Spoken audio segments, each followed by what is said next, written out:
በድካምና በፍርሃት በብዙ መንቀጥቀጥም በእናንተ ዘንድ ነበሩ። እምነታችሁም በእግዚአብሔር ኃይል እንጂ በሰው ጥበብ እንዳይሆን ቃልም ስብከትም መንፈስንና ኃይልን በመግለጥ ነበር እንጂ በሚያባብል በጥበብ ቃል አልነበረም። ለዚህ ክፍል የሰጠሁት የመልእክት ርዕስ እምነት ለሌለው ሰው ክርስቶስ ምስጢር ነው ይላል። እስኪ እምነት ለሌለው ሰው ኢየሱስ ምስጢር ነው በሉት። ሃይማኖት ለሌለው ሰው አላልኩም። ሁሉም ሰው ሃይማኖት አለው። እምነት ለሌለው ሰው ኢየሱስ ምስጢር ነው። ሃይማኖት ያለው ሰው ኢየሱስ የሚለውን ቃል ሊያውቅ ይችላል፣ እውነቱን ግን ሊያገኝ አይችልም። ምስጢሩ የሚገለጠው በሃይማኖት አማካኝነት ሳይሆን በእምነት አማካኝነት ነው። ኢየሱስ የእግዚአብሔር ምስጢር ነው። ኢየሱስ ከምድር የሆነ ምስጢር ሳይሆን ከሰማይ የሆነ ምስጢር ነው። ኢየሱስ ተራ ምስጢር ሳይሆን ዓለምን ሁሉ የሚያስደምም የእግዚአብሔር ምስጢር ነው። ይሄ ምስጢር የተገለጠላቸው ሰዎች የተባረኩ ናቸው። ክርስቲያኖች እናንተ ተባርካችኋል። የእግዚአብሔር ምስጢር የሆነውን ኢየሱስ ክርስቶስን ስላወቃችሁ። ኢየሱስ ክርስቶስን ማወቅ የምንችለው በእምነትና በእምነት ብቻ ነው። በሃይማኖታዊ ሥርዓት ኢየሱስ ክርስቶስን ማወቅ አይቻልም። ሃይማኖታዊ ሥርዓት ወደ ኢየሱስ አይመራም። ሃይማኖታዊ ሥርዓት የእግዚአብሔር ምስጢር የሆነውን ኢየሱስ ክርስቶስን አይገልጥልንም። ትክክለኛውን ፓስወርድ ማግኘት የምትችሉት በራሱ በኢየሱስ ክርስቶስ ስታምኑ ብቻ ነው ምስጢሩ የሚገለጥላችሁ። የእግዚአብሔር ምስጢር እንዲገለጥላችሁ በክርስቶስ ኢየሱስ ማመን ነው መፍትሄው። አምናችሁ የዳናችሁና ምስጢሩ የተገለጠላችሁ ሰዎች እንኳን ደስ ያላችሁ። በአገር ውስጥም ከአገር ውጭም ሆኖ መልእክትን በዚህ ቴሌቪዥን መስኮት ለሚከታተሉት ሁሉ አስተላልፋለሁ። ኢየሱስ የእግዚአብሔር ምስጢር ነው። የእግዚአብሔር ምስጢር የሆነው ኢየሱስ ክርስቶስ መገለጥ የሚችለው በራሱ በኢየሱስ ክርስቶስ ሲያምኑ ብቻ ነው። የእግዚአብሔር ምስጢር በማርያም ስላመንክ፣ በሚካኤል ስላመንክ፣ በቅዱሳን ስላመንክ የሚገለጥልን ነገር የለም። ምስጢሩ እንዲገለጥላችሁ ከፈለጋችሁ በራሱ በኢየሱስ እመኑ። በራሱ በኢየሱስ ክርስቶስ ስታምን ምስጢሩ ይገለጥልሃል። ኢየሱስ ምንና ማን እንደሆነ ማወቅ ትጀምራለህ። ያ ምስጢር ይዞ ወደ እግዚአብሔር ይወስድሃል። ከእግዚአብሔር ጋር ቤተሰብ ያደርጋል። የእግዚአብሔር ምስጢር የተገለጠላችሁ ሰዎች እናንተ እጅግ በጣም ተባርካችኋል። የእግዚአብሔር ምስጢር የተባለውን ኢየሱስ ክርስቶስን መረዳትና ማወቅ ተራ ጉዳይ አይደለም። ይሄ ምስጢር የሚገለጠው ሲሰበክ ነው። የእግዚአብሔር ምስጢር የሆነውን ኢየሱስ ክርስቶስን እንሰብካለን። ዓለም የናቀውን፣ ግንበኞች የናቁትን፣ አያስፈልግም ብሎ ከቤቱ ውስጥ አውጥቶ የጣሉትን እግዚአብሔር አምላክ መልሶ የቤቱ ማዕዘን ያደረገውን የከበረውን ድንጋይ ለዓለም ሁሉ እናውጃለን። ኢየሱስ ክርስቶስ የእግዚአብሔር ምስጢር ነው። በብዙ ሚሊዮን የሚቆጠሩ ሰዎች በኢትዮጵያ ውስጥ ሃይማኖት አለኝ ድኛለው ይላሉ። ነገር ግን አልዳኑም። ነገር ግን ምስጢሩ አልተገለጠላቸውም። ነገር ግን ወደ እግዚአብሔር ከተማ አልገቡም። ለምን ካላችሁኝ የእግዚአብሔር ምስጢር በሆነው በኢየሱስ ክርስቶስ ስላላመኑ፣ በአንዱ በኢየሱስ ክርስቶስ ስላላመኑ፣ የኢየሱስ ክርስቶስን ጌትነት በልባቸው ስላላመኑና በአፋቸው ስላልመሰከሩ አልዳኑም። መዳን በሌላ በማንም የለም። የእግዚአብሔር ምስጢር የተባለው ኢየሱስ ክርስቶስ የዛሬ 2017 ዓመተ ምህረት ይፋ ሆኗል። እግዚአብሔር የራሱን ምስጢር ለዓለም ይፋ አድርጓል። እግዚአብሔር አምላክ ይፋ ያደረገው ይህ ምስጢር ስቲል ነው። ለአንዳንዶቻቸው አልተገለጠላቸውም። ለእኛ በስሙ አምኖ ለዳኑት ምን ብሏል? ተገልጧል። አንድ የሆነ ነገር ስለተገለጠልን እኮ ነው እንደ እብድ የምንሆነው። አንዳንድ ጊዜ ሰዎች በእኛ ላይ ይስቃሉ። አንዳንድ ሰዎች እንደ ፋራ ያዩናል። አንዳንድ ሰዎች እንደ ጅል ያዩናል። እንደዚህ የሚያደርጋቸው ምንድን ነው? ትልቅ ሰው ነው፣ ዶክተር ነው፣ ፕሮፌሰር ነው፣ ኢንጂነር ነው፣ እስከ ጥግ የተማረ ነው። ነገር ግን ቸርች ሲገባ ተራ ሰው ይሆናል። ኧረ በለው። የተገለጠልን ምስጢር ከአእምሮ በላይ ነው። የእግዚአብሔር ምስጢር ተገልጦልናል። ለዚህ ምስጢር እናብዳለን። የክርስትና ምስጢር ኢየሱስ ነው። የምታወዛግቡን ሰዎች አታወዛግቡን። 44 84 104 አይነት ምስጢር የለም። በጣም ግልጽና አጭር ነው። የእግዚአብሔር ምስጢር ራሱ ኢየሱስ ክርስቶስና ኢየሱስ ክርስቶስ ብቻ ነው። ትንሽ እዚህ አካባቢ እንደሚኮረኩር ያውቃል፣ ለመዋጥ እንደምትቸገር። ነገር ግን በውሃም በምንም ማርገህ ዋጠው። አንዳንድ ጊዜ መኪና መሃል መንገድ ላይ አቁመን ታንክ ዩ ጂሰስ እንላለን። አንዳንድ ጊዜ መሃል አስፋልት ላይ ተንበርክከን እናመልካለን። ሰዎች ያዩንና ይሄማ ለቋል፣ ይሄማ ሾጥ ነው፣ ይሄማ የሆነ ነገር ሆኗል። የሆነ ነገር ከሆንኩ እኮ ብዙ ጊዜ ሆኗል። የሆነ ነገር ሆኛለሁ። የሆነ ነገር በደንብ ሆኛለሁ። የሆነ ነገር ከሆንኩ አመታት አስቆጥሬያለሁ። ባብድ ማብዳው ለኢየሱስ ነው። ባብድ ማብዳው ለኢየሱስ ነው።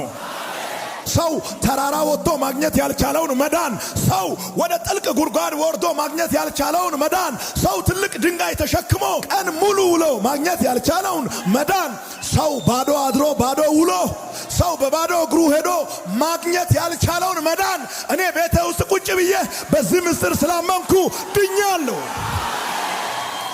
እስኪ አንድ ሰው ጮኸ አሜን ይበል። ምንድነው የሚያሳብድ? እሱ ነው የሚያሳብደኝ። መጽሐፍ ቅዱስ ሕይወት ተገለጠ ይላል። ሕይወት ምን አለ? ሄሎ ሕይወት ምን አለ? ተገለጠ ነው የምለው። ሕይወት መገለጥ ነው። ሕይወት መገለጥ ነው። ባይብል ኮሌጅ ገብተህ ተምረህ አይደለም ሕይወትን የምታገኘው። ሕይወት ይገለጣል። ድንገት አይን ይበራል። ይሄንን ምስጢር ያያል መንፈስ ቅዱስ። ኢየሱስ የተባለውን እግዚአብሔር ከላይ የላከውን ውስብስብ ያልሆነውን ግልጽና ጭር የሆነውን ምስጢር ይገልጥልሃል። ያኔ በራሱ የእግዚአብሔር ምስጢር በተባለው በኢየሱስ ክርስቶስ ታምናለህ። እግዚአብሔር አምላክ የራሱ የሆነው ነገር ሁሉ ይገልጥልሃል። የአንድ ሃይማኖት መስራችና የበላይ ጠባቂ ልትሆን ትችላለህ። የእግዚአብሔር ምስጢር በሆነው በኢየሱስ ክርስቶስ እስካላመንክ ድረስ ምስጢሩ አይገለጥልህም። በግምት ትኖራለህ፣ በመላምት ትኖራለህ። እንዲህ ሊሆን ይችላል፣ እንዲያ ሊሆን ይችላል እያልክ እየተወዛገብክ ትኖራለህ። እያሻማ ትኖራለህ፣ እያምታታ ትኖራለህ፣ እየተወዛገብክ ትኖራታለህ እንጂ ምስጢሩን ልታገኝ አትችልም። ምስጢሩ የሚገለጥልህ በራሱ በኢየሱስ ክርስቶስ ስታምን ብቻ ነው። ሰይጣን በዚህ ዘመን የእግዚአብሔር ምስጢር የሆነ ኢየሱስ ክርስቶስ እንዲሰበክ አይፈልግም። እስኪ ወጣ ብላችሁ ሚዲያውን እዩት። ኢየሱስ እንዳይታይ በተራ ጫጫታና ወሬ የእግዚአብሔር ምስጢር የሆነውን ኢየሱስ ክርስቶስን እያዳፈነ ነው። እግዚአብሔር ያመጣውን ወርቃማውን ዘመን የሰው ልጆች ለተራ ዓላማና አጀንዳ እየተጠቀሙበት ነው። የዛሬ 10 ዓመት ነው ቴሌቪዥን ከፍተን ቤት ውስጥ ሁሉም ሰው ቴሌቪዥኑ ላይ ነው እንዲህ ብሎ የሚያየው። አሁን እግዚአብሔር ዘመን አምጥቶ እያንዳንዱ ሰው ቲቪ ቻናል አለው። እንዲህ አድርጎ ያወራል፣ መናገር ይችላል። ምንም እኮ አይከፍልም። በአንድ ወር 800,000 እየከፈልን ነው ቴሌቪዥን ቻናል እናንተ ቤት የምንልከው ኤቭሪ መንዝ። እናንተ ግን አሁን 8 ብር አትከፍሉ። እንዲህ አርጋችሁ መናገር ነው ኢየሱስን። ሄሎ ኤቭሪባዲ ግን አትናገርም። እንዲህ አርገ ሌላ ነገር ነው የምታወራው። ቲክቶክ ያላችሁ ሰዎች ስልካችሁን እንደዚህ አርጋችሁ እንዲህ ብትሉ በአንድ ሰዓት ውስጥ 450,000 ሰው ያያል። ስልክን ከፍ አርገ መዳን በሌላ በማንም የለም ብትል 15 ሰው ያያል በ2 ሳምንት። ሰይጣን እቺን ይፈልጋል። ትርጉም የለውም እኮ ይሄ መዳን በሌላ በማንም የለም የሚለው ቃል ግን ትርጉም አለው። ሰው ያያል አያይም እኮ እንዲህ በል ይላል። ብዙ ሰው እንዲያ ያደርጋል። ወንድ እንደ ሴት፣ ሴት እንደ ወንድ ይሆናል ለመታየት። ወንድ በወንድ ስም ከተጠራ አይታይም፣ ሴትም በሴት ስም ከተጠራች አትታይም። ሴት ብሮ ትባላለች፣ ወንድ ደግሞ አንቺ። እንደዛ ካልተባባሉ አይታዩም። ያቺ ገልብጦ ሰይጣን እያሳየ ነው በዓለም ላይ። እኛ ደግሞ መገልበጥ አለብን። እኔ 2 የነቁ ሰዎችን መቀስቀስ ፈልጋለሁ ዛሬ። ኢየሱስ እንዲነገር ሰይጣን አይፈልግም። ስፔሻሊ በዚህ ዘመን ኢየሱስ እንዲነገር ሰይጣን አይፈልግም። ሶሻል ሚዲያ ላይ ኢየሱስ እንዲነሳ ሰይጣን አይፈልግም። ገበያ ውስጥ ኢየሱስ እንዲነሳ ሰይጣን አይፈልግም። ታክሲ ውስጥ ኢየሱስ እንዲነሳ ሰይጣን አይፈልግም። ኤርፖርት ውስጥ ኢየሱስ እንዲነሳ ሰይጣን አይፈልግም። መናኸሪያ ውስጥ ኢየሱስ እንዲነሳ ሰይጣን አይፈልግም። ተከራይተ በምትኖርበት ግቢ ውስጥ ስለ ኢየሱስ ካወራ አከራዩ ቤቱን አድሳለሁ ውጣ ይላል። ሰበብ ይፈልጋል። አረቄ ስትጠጣ ግቢውን ስትረብሽ አንተ ጋር ቡና ይጠጣል። እዚህ ውስጥ ያለውን ነው የምናገረው። አደገኛ ዘፈን ከፍተ ግቢውን ስትበጠብጥ ካንተ ጋር አከራዩ አንድ ላይ እንደዚህ ይላል አይደለ? ነገር ግን ኢየሱስ የኔ ጠበቃዬ የኔ ስትል ያኮርፋል። ቤቱን አድሳለሁ እስከ 30 ለቀውጣ መንፈሱ ያኮርፋል። ደጋግሜ ወጋው። አባ አንድ ሰው አሜን።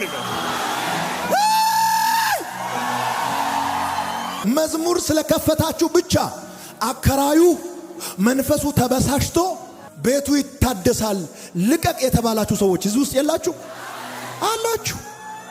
ለምን? መንፈሱ አይወድም፣ መዝሙር አይወድም፣ ዘፈን ይወዳል። ጁስ አይወድም፣ አረቄ ይወዳል።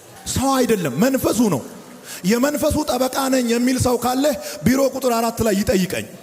መንፈሱን እቀጠቅጠዋለሁ፣ መንፈሱን ትጥቅ አስፈታለሁ፣ መንፈሱ እግሩ ላይ ያደረገውን ኃይል ሽባ አደርጋለሁ። መንፈሱን እንዲቀጠቅጥ ነው የተላኩት፣ ሰውን አይደለም። መንፈሱን አዋርዳለሁ፣ መንፈሱን አንገት አስደፋዋለሁ፣ መንፈሱ እንዲሸሽ ነው የማደርገው። የእግዚአብሔር ምስጢር እንዳይነገር ብሎክ የሚያደርገውን ማንም ይሁን ማንም የሰይጣን መጠቀሚያ የሆነ ሰው ካለ ከሱ ጀርባ ያለውን መንፈስ በእግዚአብሔር ቃል እመታለሁ፣ በእግዚአብሔር ቃል ሽባ አደርጋለሁ። መንፈሱን ለይተን መምታት አለብን። ከዚህ ስትመለስ በአከራዩ ላይ ያለውን መንፈስ ጊዜ ሳሰጥ ውጋው። ቀጥታ ትእዛዝ ነው። አዝዣለሁ፣ ሂድና ውጋው።